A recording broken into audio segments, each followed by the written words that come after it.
أشرف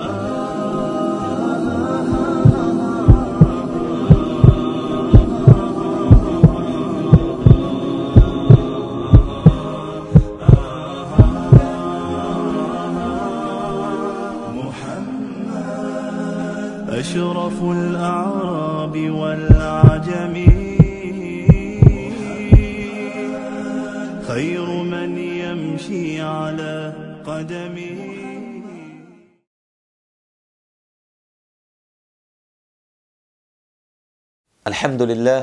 الحمد لله وحده والصلاة والسلام على من لا نبي بعده أما بعد السلام عليكم ورحمة الله وبركاته. Nous avions vu dans la dernière séance les différentes étapes de la da'wa du prophète d'Allah sallallahu alayhi wa sallam. Nous avons vu aussi que dans la vie du prophète d'Allah sallallahu alayhi wa sallam, il y a eu plusieurs étapes et que toutes les étapes ne se ressemblent point. Le prophète d'Allah sallallahu alayhi wa sallam, lorsqu'il a vécu à Makka, c'était un autre contexte, c'était dans d'autres conditions, et lorsqu'il a vécu à Médine, c'était d'autres contextes. On a dans l'islam des socles, un socle fondamental, des bases fondamentales sur lesquelles on ne revient pas et qui sont les mêmes pour tout le monde. Et au-dessus de ça, en fonction de l'endroit dans lequel nous vivons, en fonction du contexte dans lequel nous sommes, en fonction de, là en l'occurrence c'était du degré d'adversité, de ce que nous avons en face de nous, parfois nous pouvons voir des réponses différentes parce que des réponses adaptées à l'endroit dans lequel nous sommes et ce que parfois certains ulama ont appelé le contexte. Le contexte, c'est effectivement, l'islam va prendre en considération le contexte. Mais la chose à comprendre, c'est que le contexte ne changera pas l'islam. C'est effectivement que l'islam a déjà dans sa palette d'outils, on va dire, pour les musulmans et les musulmanes, est déjà adapté pour les différents contextes. Parce que le b.a.-ba de notre croyance de base, c'est que l'islam, il est valable pour tout le monde et partout. Depuis l'époque du prophète d'Allah sallallahu alayhi wa sallam jusqu'à Yawm al-Qiyamah, c'est le même islam. C'est le même message. Et qu'on habite en France, qu'on habite au Pakistan, qu'on habite à l'île de la Réunion, qu'on habite aux États-Unis, qu'on habite peu importe à l'endroit où nous habitons, c'est exactement la même chose et nous avons le même islam, nous avons les mêmes croyances fondamentales. Ceci étant dit, la personne qui va habiter dans un village quelque part et la personne qui va habiter dans un mégalopole quelque part, il n'a peut-être pas les mêmes besoins au quotidien.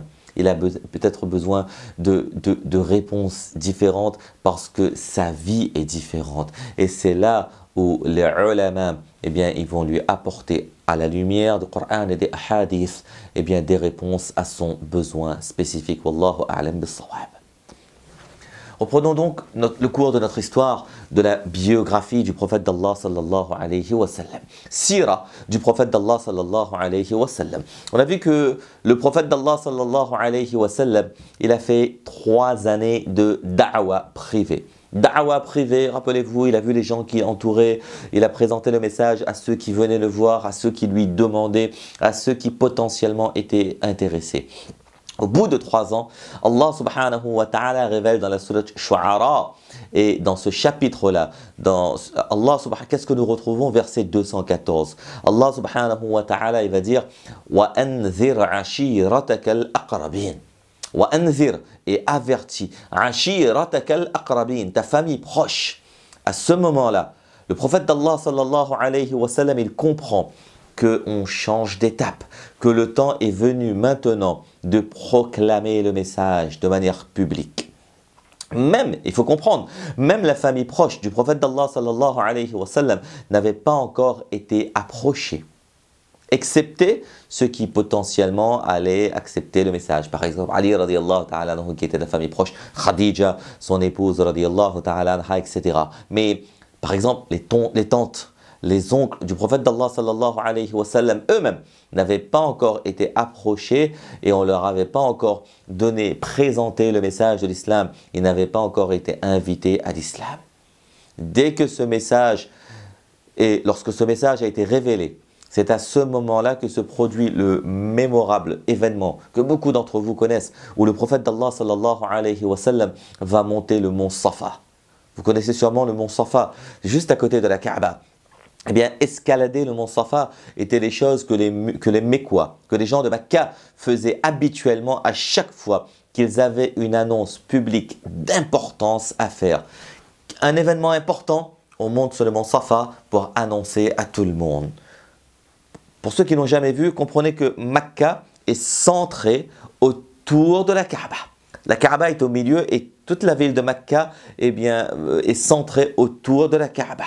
Car la Kaaba, c'est vraiment le centre névralgique de la ville. Même aujourd'hui, vous savez, les Hujjaj, lorsqu'ils vont aller à Mecca, on va leur dire l'hôtel est à 500 mètres, 200 mètres de la Kaaba, de Haram.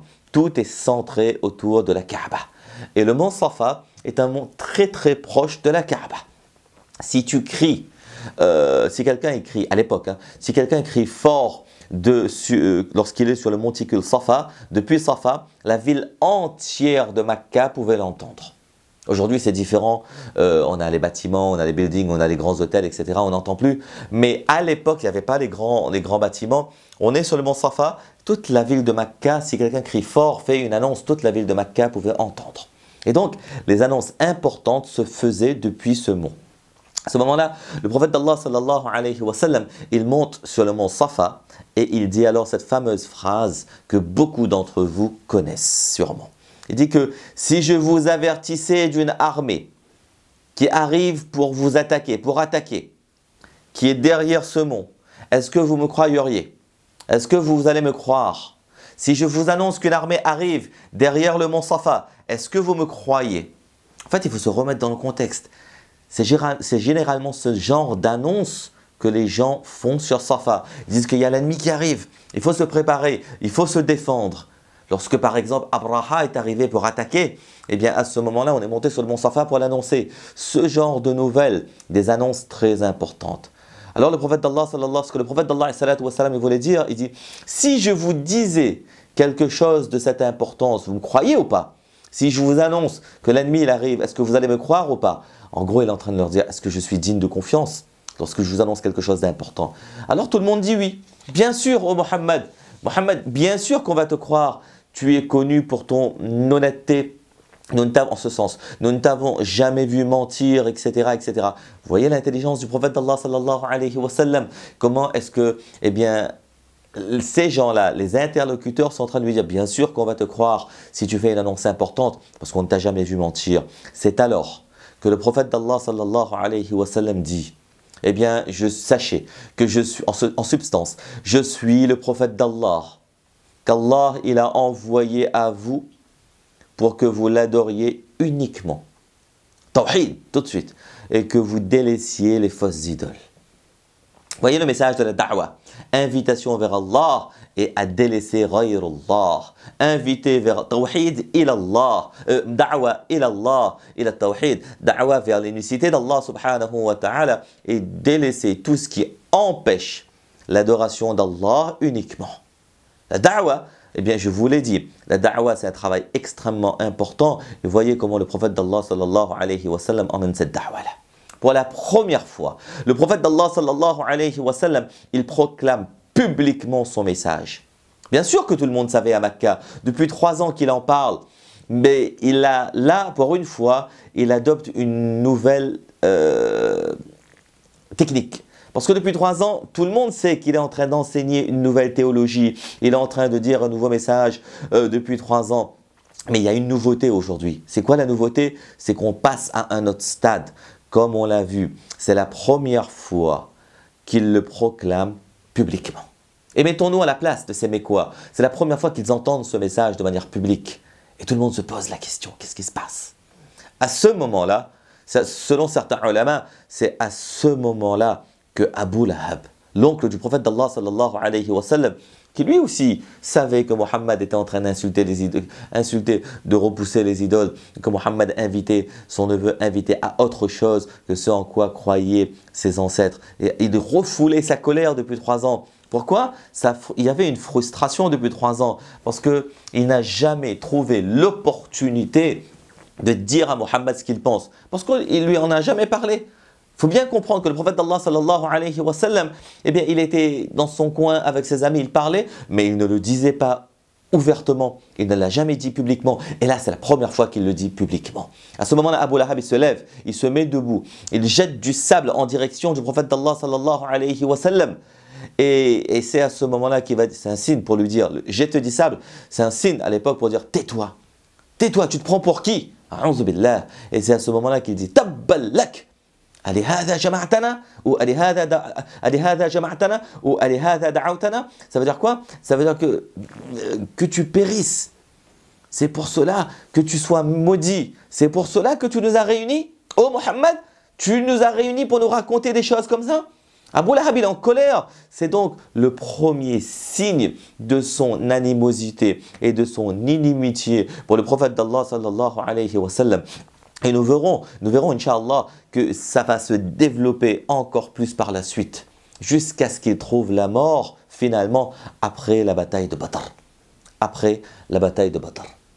On a une autre version, certains ulama nous disent qu'il y a eu, il est parti sur Safa, et puis juste après, ou alors peut-être juste avant, il a invité, on va dire, sa famille proche. Safa, c'était pour tout le monde. Il a invité sa famille proche dans une invitation. Et c'est à ce moment-là que Abu Lahab aurait insulté le prophète d'Allah sallallahu alayhi wa sallam. Khair. Peu importe si c'était sur le mont Safa que Abu Lahab il a dit cela ou c'est pendant l'invitation, mais en tout état de cause, après cela, Allah subhanahu wa ta'ala, il a révélé le chapitre. Il a révélé le chapitre pour répondre à Abu Lahab. Vous savez, il faut comprendre. Parfois, on peut aussi comprendre le Coran à travers la sira. Si on lit ce chapitre du Coran, Tabbat yada abi lahabin wa tab, ma aghna anhu maluhu wa ma kasab, sayasla naran dhata lahab, wa mara'atuhu hammalat al-hatab, fi jidiha hablum min masad. Parfois, on ne comprend pas pourquoi est-ce que, eh bien, Allah subhanahu wa ta'ala il s'en prend à Abu Lahab et c'est en comprenant le contexte de la révélation qu'on sait que c'est à la suite de cette histoire. Allah subhanahu wa ta'ala il dit, il a insulté le prophète d'Allah, qu'est-ce qu'il a dit? Tabbalak, que tu périsses, que tes mains périssent. Allah subhanahu wa ta'ala il dit Tabbat yada abi lahab wa tab, que périssent les deux mains de Abu Lahab et que lui-même périsse. Sa fortune ne lui sert à rien, ni ce qu'il a acquis. Il sera brûlé dans un feu plein de flammes. Et son épouse aussi pareil, de même que sa femme, son épouse, la porteuse de bois, à son cou une corde de fibres. Allah subhanahu wa ta'ala, il a maudit ce couple-là, Abu Lahab et son épouse. Qu'Allah subhanahu wa ta'ala nous préserve de la malédiction d'Allah subhanahu wa ta'ala. Et donc c'est à partir de ce moment-là qu'a commencé la da'wah publique. Et donc je le répète, le point important ici, c'est que c'est la première fois que le prophète d'Allah sallallahu alayhi wa sallam proclame publiquement le message de l'islam. Et le message de l'islam, il est résumé dans le tawhid. Arrêtez avec les idoles, parce que vous adorez autre chose qu'Allah et adorez uniquement Allah. Tawhid. Et à partir de là, pendant 10 ans à Mecca, la da'wah sera publique. Mais comprenez aussi que les Quraysh, ils n'ont pas laissé faire. Les Quraysh, à partir de ce moment-là, lorsque le message, il arrive, il est public, c'est à partir de là que, step by step, petit à petit, la pression va augmenter sur et autour du prophète d'Allah sallallahu alayhi wa sallam. Et les Quraysh, ils vont apporter des réponses. On va voir ensemble dans les prochaines séances quelles réponses ils ont apportées au message du prophète d'Allah sallallahu alayhi wa sallam, parce qu'ils ne voulaient surtout pas que le prophète d'Allah sallallahu alayhi wa sallam présente ce message à toute la ville de Mecca et à toute la péninsule arabique, parce qu'ils se sentaient redevables de quelque chose, qu'on est en train de détourner les gens de la croyance de nos ancêtres, de nos parents et de nos grands-parents. Mohammed, na'oudhu billah, eux, ils croyaient que Mohammed est en train d'inventer un nouveau message. Il y a plus que ça, il y a pire que ça derrière. C'est quoi? C'est que, en fait, eh bien, si on nous détourne des idoles, eh bien, peut-être qu'on va nous détourner de la Kaaba. Eh bien, peut-être que, eh bien, les gens derrière vont se détourner de Mecca. Et notre commerce, il dépend de la venue des gens de Mecca. Notre aura politique dépend de la venue des gens à Mecca. Et c'est pour cela que les Quraysh, ils vont tout mettre en œuvre. La violence. Jusqu'à la fin, on va le voir, il y aura une tentative d'assassinat sur la personne du prophète d'Allah sallallahu alayhi wa sallam, afin de faire en sorte que le prophète d'Allah alayhi salatu wa sallam, il arrête cette da'wah. Et donc, Inch'Allah, dans les prochaines séances, on va voir, eh bien, qu'est-ce que les Quraysh, ils ont fait au début pour que le prophète d'Allah, pour forcer, pour mettre la pression sur le prophète d'Allah sallallahu alayhi wa sallam à arrêter cette da'wah. Qu'Allah subhanahu wa ta'ala donne le tawfiq de comprendre, de mettre en pratique et de propager. Jazakumullah wa barakallahu fikum. Wassalamu alaykum wa rahmatullahi wa barakatuh. يا رسول الله محمد